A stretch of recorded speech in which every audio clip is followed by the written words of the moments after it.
Section 1. You will hear a conversation between a man and a woman as they discuss a holiday. First, you have some time to look at questions 1 to 5.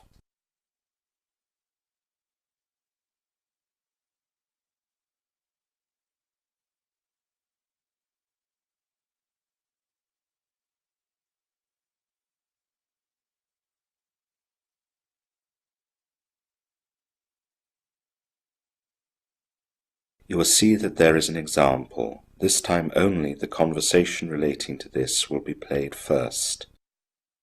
Good morning. My name is Keith Waters. I'm interested in finding out about certain type of holiday. Would you be able to help me with that? Welcome to Sunshine Tours Agency. My name's Penny. Yes, I'm sure I can help you with that.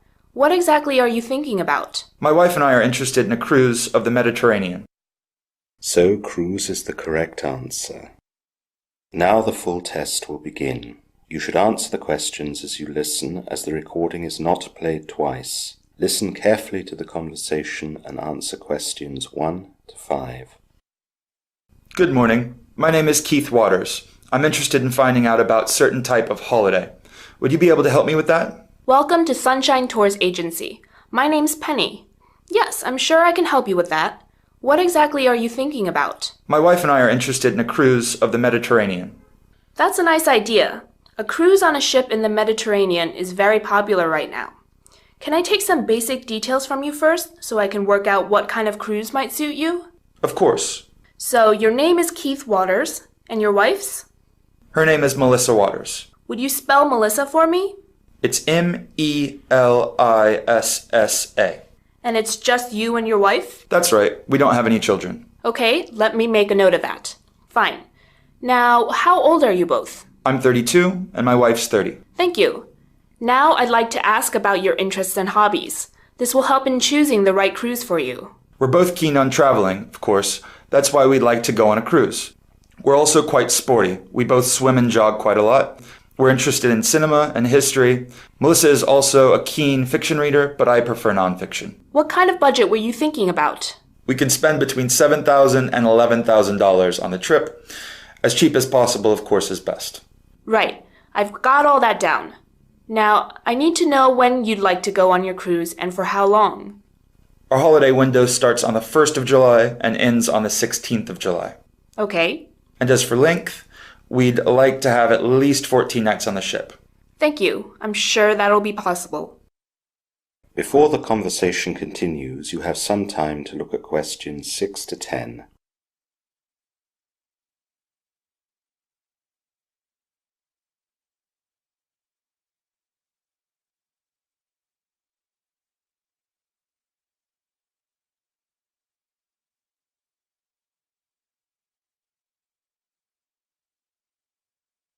Now listen carefully and answer questions 6 to 10. Right. I've got all that down and I've got some ideas for you. I'll just make some notes while I listen, if that's all right. Of course. So, we have 2 boats that fit the dates you want. They sail on different dates, so that gives you some flexibility. First of all, I'd like to suggest the cruise on the boat the Maria Cristina. It's a Spanish boat, and you'd fly to Barcelona to join her. The cruise from there costs $10,500 for both of you, although the flights to get to Barcelona will be extra. With that, you have all food and drinks free during the voyage. You get an inside cabin, which means that you don't get a sea view, but you can upgrade to a sea view for a further $800. They have a cinema on board with different films every night, and there are also lectures on the places where you will be visiting. There are also classes that you can do, for example, painting, cooking, art appreciation, and others. That's just in our budget, but an upgrade would put us over. Yes, you'd have to do without the upgrade. Travel insurance is incorporated within the price, though. What about the next one? That's the Sea Queen. This is also a Spanish boat, but it sails from Marseille in France and follows the same route as the Maria Cristina. Barcelona is the last stop before arriving back in Marseille. This costs $9,000 for both of you, but this includes the return flights to Marseille. With this package, you do get a sea view, and food is inclusive throughout the voyage. All drinks excluding water are extra, though. There are fewer things going on. There is a cinema, but there are no lectures or classes. There is a swimming pool and gym, though, so you'll be able to keep up with your exercise. That's quite a lot of information, so I'd better get back and speak to my wife. She can come back here with me in 2 days, so I'll expect we'll have chosen which boat to go on by then. We can talk further details when we come in then. That's great. See you in 2 days. Yes, see you soon. That is the end of section 1. You will now have half a minute to check your answers.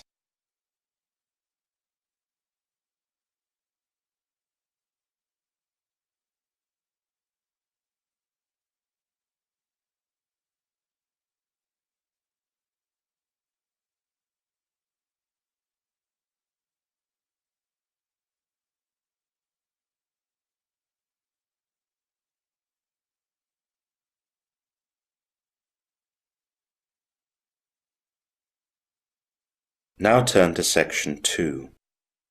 Section 2. You will hear a man and a woman on a radio program as the man gives an information talk on a reading charity. First, you have some time to look at questions 11 to 15.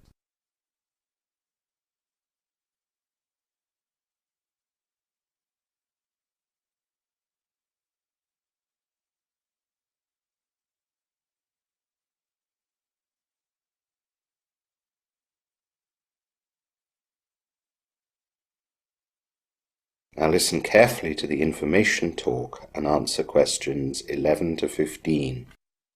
Good morning everyone and welcome to Radio Star, your local radio station.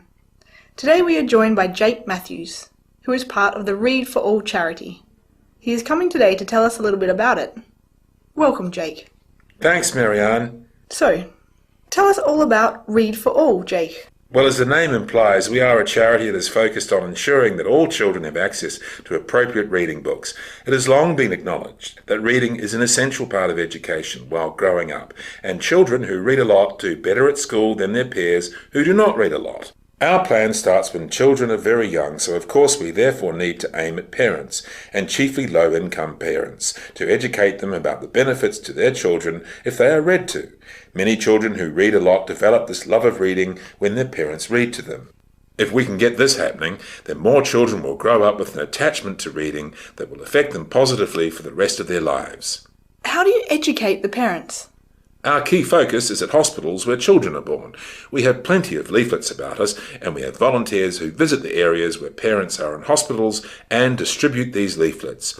Other places where we distribute our leaflets are nurseries, kindergartens and primary schools, when parents drop off or pick up their children. The parents can then read about the benefits of reading in our leaflets and also see how we can help. How can you help? Good question. We realise that one of the things that stops parents reading to their children is that they do not know which books to read or where to find them. Families on budgets also find it difficult to allocate money to this area of family life when things are so tight. Getting parents to think about these things is also hard if the parents are not readers themselves. If we can get parents to come to our centre or website, we can tell them how to find books at no cost through joining libraries, or they can take away free books that we manage to print at a very low cost. All our books are graded by age, and there are no issues with breaking copyright, as we have permission to use all of them. Also, we have a low-cost app that people can download to their smartphone, as it seems even low-budget families can afford to own smartphones. It only costs $1, and with the app, stories and books can be downloaded for free, and the stories can either be read by the parent or read by a recorded voice. Of course, we try and encourage the parents to do the reading because of all the added benefits that this brings. This has already been a huge success, and we believe that there are now thousands more parents reading to their children than when we started. This will make such a difference to the children's imagination and English skills. Linked to this, immigrant families can read or listen to the stories, and both the parents' and children's English can be improved. You now have some time to look at questions 16 to 20.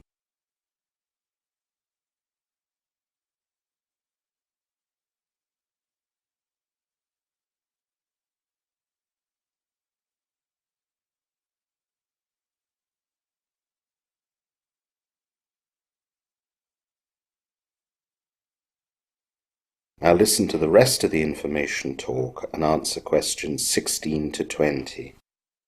How do you fund all these activities? We only manage to operate because of generous donations. We get no official help. We have one particular donor who supplies the funding for at least 60% of our needs, but the rest all comes from the public. We have various ways that we try to raise funds. We run car boot sales, special dinners, and other similar activities. We also ask people who use our products a lot to make a modest and optional donation, if they can afford it. Do you get enough money each year then? Not always. Sometimes we make a little more than we need and sometimes a little less, but at present it all evens out in the end. We'd do better with more money though. I'm sure many of our listeners would be keen to help out. How can they find out how to get money to you?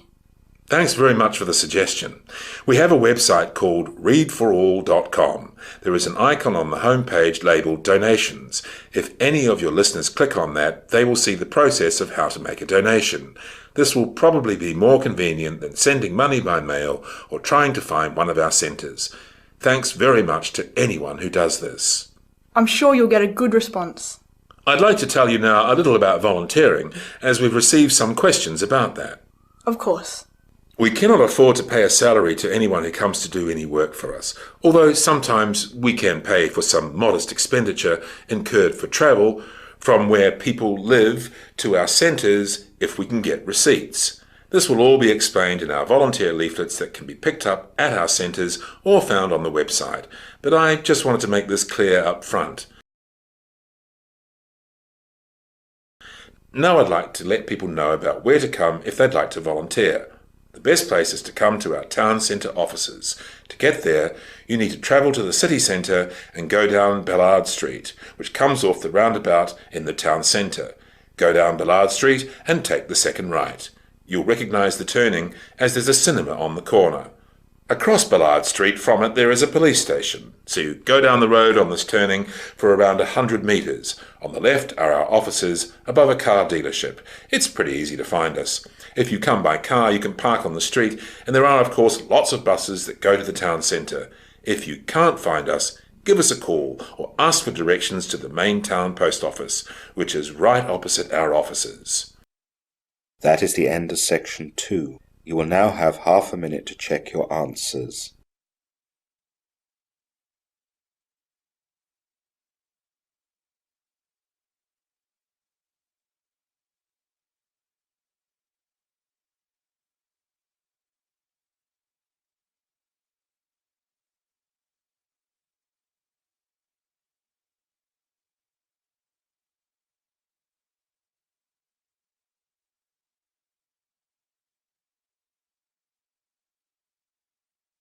Now turn to section 3. Section 3. You will hear a university teacher and 3 of his students discussing the students' upcoming economics essays. First, you have some time to look at questions 21 to 25.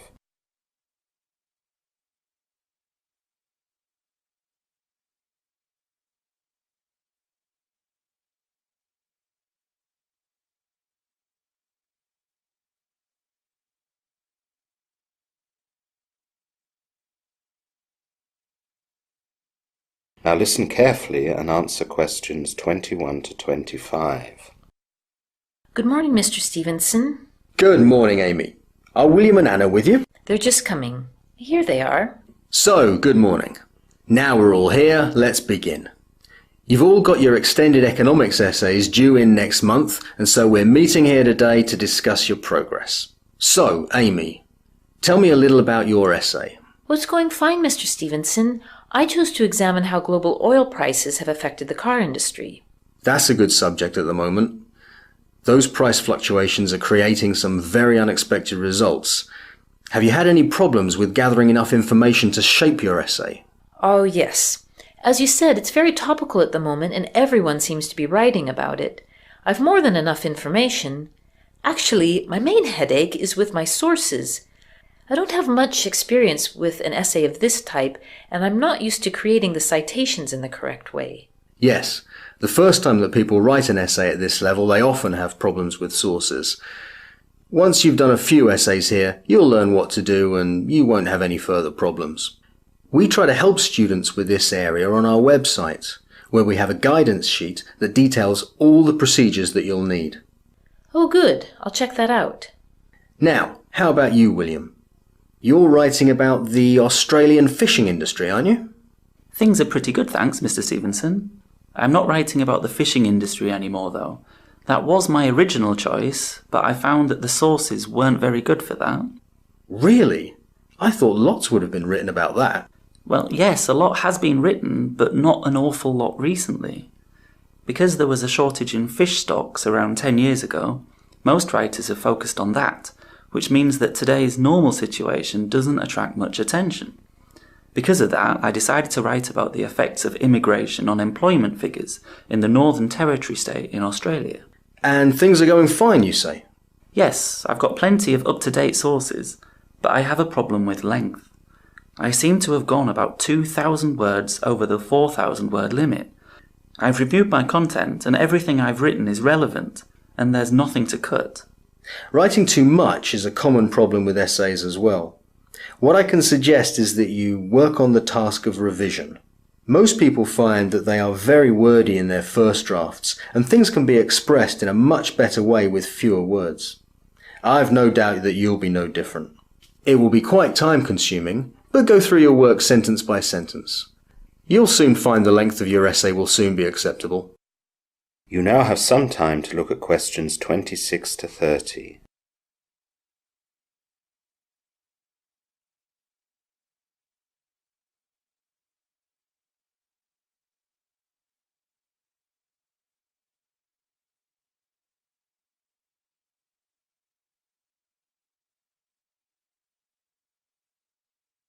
Now listen to the rest of the discussion and answer questions 26 to 30.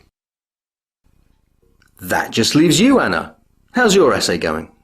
Not so well, I'm afraid, Mr. Stevenson. I've had lots of problems getting started because other essays were due for other teachers. When I was finally ready to start your essay at the beginning of this month, I got ill and I spent quite a few days in bed. I even went home to my parents' house so I could recover properly. Oh dear, that's quite serious. Do you think you'll be able to submit the essay by the deadline? I don't know. I'm finding it hard to settle down and put in the amount of work needed to do a good job. I find the library distracting because of all the people coming and going, and my housemates are too noisy to allow me to concentrate when I'm at home. Maybe you could come to my special evening work sessions. It's just a quiet time when students who find it hard to work independently at home or in the library can work without being disturbed. I'll be there as well, so if you have any questions, you'll have no delay in getting an answer. That's a good idea, Mr. Stevenson, but what I really need is an extension, so that I can really do a really good job on the essay. That shouldn't be a problem, Anna, but we have to follow the department rules on that. They specify that you need to supply a doctor's note for what you're asking for. If you can do that, then I will fill in the application form for you and approve it. Oh, I didn't think of that. I'll need to go back and ask for it. It shouldn't be a problem. Doctors in this town are used to providing them to support extension applications for students. Okay. Now, are there any other problems about the essay? Well, there are a few things. I'm still not sure about a good subject. I was looking at a couple of things and I found good resources on both of them. My first idea was looking at how tax breaks offered by the Australian government can stimulate overseas investment. That sounds as though it has possibilities. Yes, but it got rather overcomplicated, as tax often is, apparently. So what else have you thought about? I was stuck for quite some time. I researched a lot in the library and online, but as I said before, I found it hard to concentrate. You should have come to see me. I told you at the start that it was fine to get advice from me for choosing a topic. I know, I just felt I should do it on my own. In the end, I looked at a historical overview of imports and exports between Australia and New Zealand. It would mean I would have to travel to New Zealand to check resources there, but my dad said he'd pay for that. I also could avoid having to deal with tax, which would be a bonus. That's certainly more straightforward, yet should also be academic enough to fulfill the requirements of the essay. It is, but I found the subject rather boring. My first topic was more complex, but much more interesting. Well, let's let the others go and we can discuss your topics now and make sure that you've chosen one by the end of our time. Okay, thanks so much, Mrs. Stevenson. That is the end of section 3. You will now have half a minute to check your answers.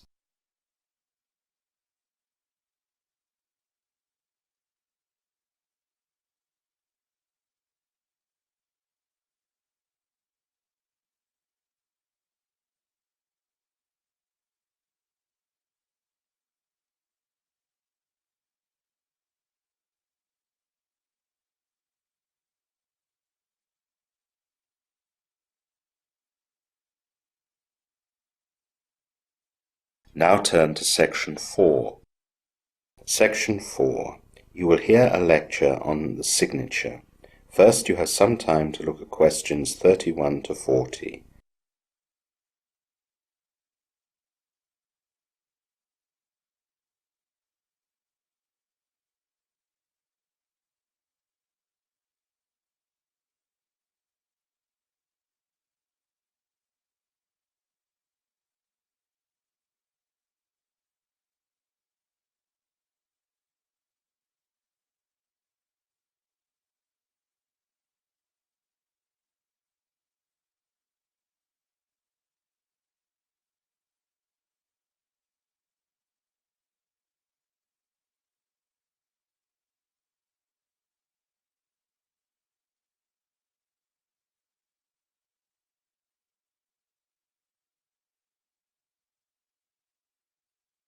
Now listen carefully and answer questions 31 to 40.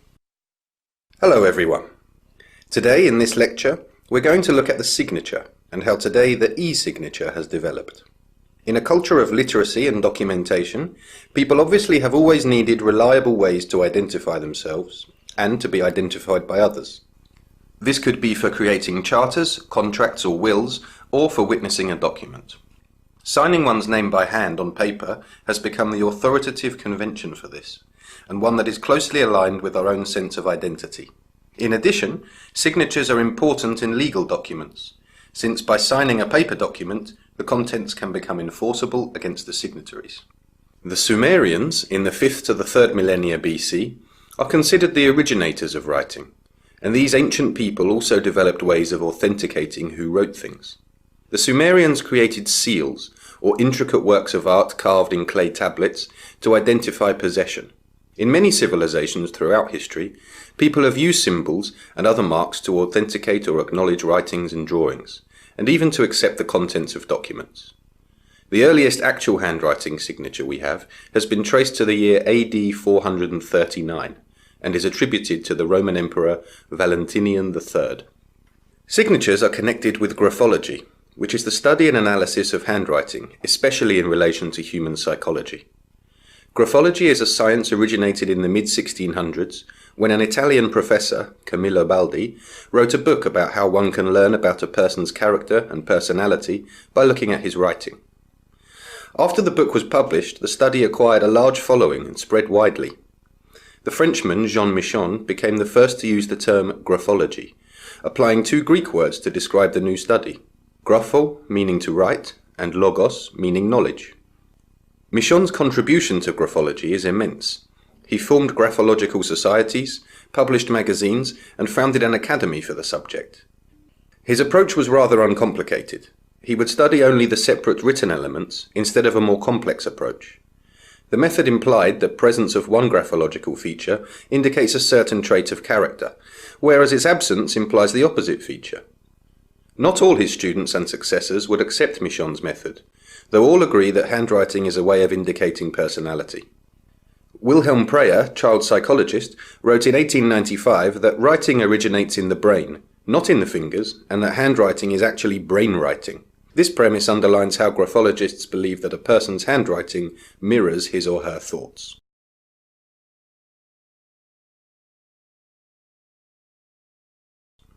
Signatures were of particular interest to graphologists, but technology may now have made the handwritten signature obsolete.